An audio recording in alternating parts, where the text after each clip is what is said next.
on continue en fait pour le chakra du cœur qui est l'Anatada, Anatata,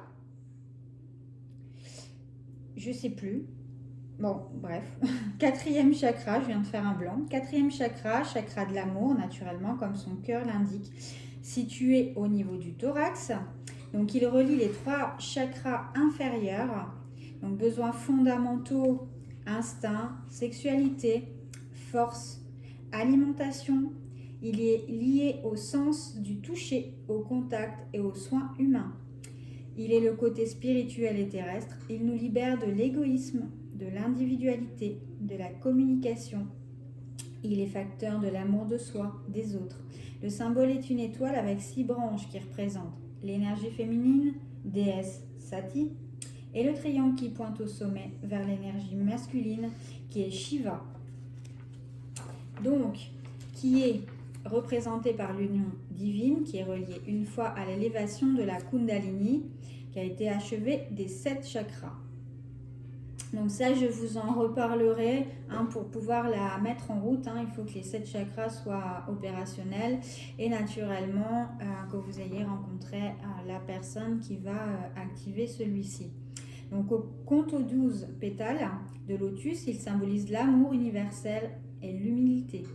Au niveau des caractéristiques, la capacité à aimer, la compassion, l'empathie, le pardon, l'acceptation, le deuil, la connexion, se lier aux autres, le centre de conscience, l'harmonie.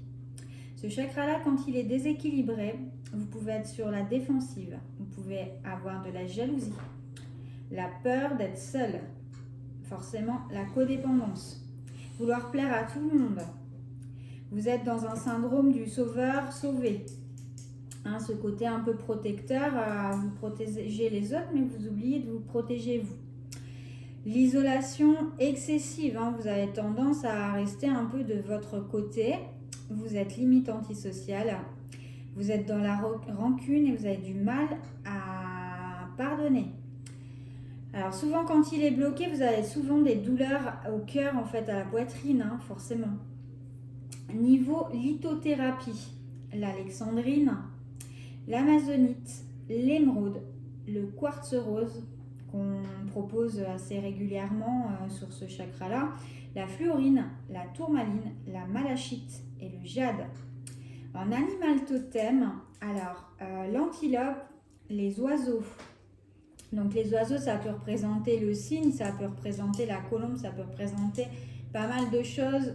Je suis restée plutôt sur l'antilope, parce que de toute façon, les oiseaux, la paix, l'harmonie, l'amour, le cygne, la connexion avec le divin. Donc l'antilope est toujours sur ses gardes, mais a la capacité de se déplacer, de s'adapter et de survivre dans des conditions difficiles. Elle ouvre à une conscience élargie des énergies psychiques, vous enseigne l'adaptabilité de l'esprit et la rapidité de vos actions. Au niveau donc encore une fois je le redis, niveau chakra du cœur, donc il invite à la renaissance, la transcendance de la douleur, parce que le cœur, forcément, il est au-dessus de tout, donc il va se battre et faire en sorte de donner une énergie beaucoup plus positive. Il est source de renouvellement dans votre vie, vos projets, vos aventures, vos relations, une naissance. Et c'est lui qui abrite en fait toutes vos charges émotionnelles du passé. Donc c'est vrai qu'ils sont tous à équilibrer, mais celui-ci il est quand même important, surtout dans le monde dans lequel on vit. Au niveau des aliments, tout ce qui est chou Bruxelles, chou frisé, chou-fleur, brocoli, laitue, thé vert, céleri, basilic, sauge, thym, chocolat noir, haricots, raisin, citron vert, courgettes, concombre, pommes, choux, Bruxelles, je l'ai dit, poivron, pois, épinards, poisson cru, sushi, œufs, poulet, huile d'avocat, pistache, le kiwi, notamment l'avocat de nouveau, la poire, l'aubépine. Souvent quand vous êtes angoissé, on le sent au niveau du cœur, hein, la crise d'angoisse, on a l'impression qu'il y a le cœur qui va sortir un peu de la poitrine.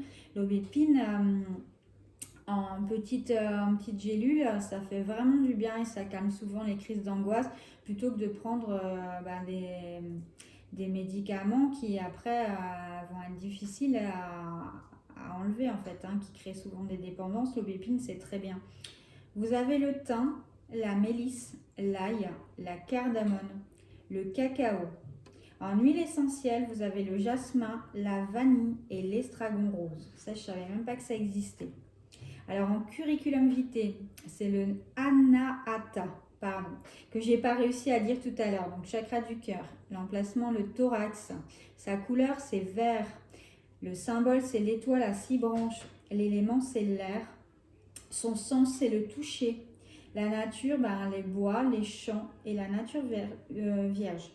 La planète Jupiter, l'animal totem, l'antilope, les oiseaux.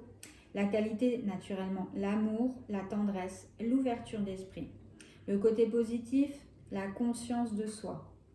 Son sens des proportions, l'empathie, la créativité. Le côté négatif, le narcissisme, l'arrogance, l'indifférence. Au niveau des organes qui peuvent être touchés, le thorax, les poumons, le cœur et la colonne vertébrale. En fréquence Hertz, 639 Hz et j'ai rajouté 432 Hz qui est de toute façon, de toute manière, le 432 Hz répare de toute manière un peu tous les chakras, mais 639 Hz. Donc, il vous permet d'avoir un côté harmonieux en fait dans vos relations, que ce soit avec les autres, avec la personne de votre cœur. Il atténue les conflits, que ce soit familial, encore une fois, avec votre partenaire ou dans votre job. Et vous êtes dans l'amour inconditionnel.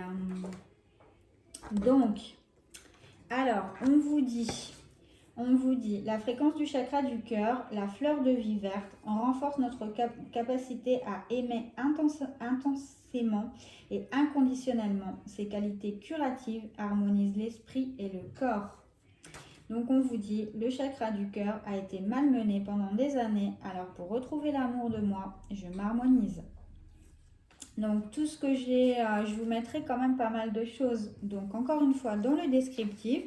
Et si vous voulez me faire plaisir, n'hésitez pas à mettre un commentaire ou un pouce pour me pousser à continuer, ça me fera vraiment du bien.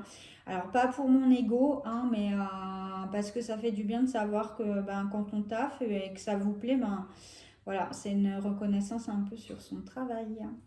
Voilà, voilà. Allez, je continue. Bon dimanche ou bon jour quand vous regarderez la vidéo. Salut!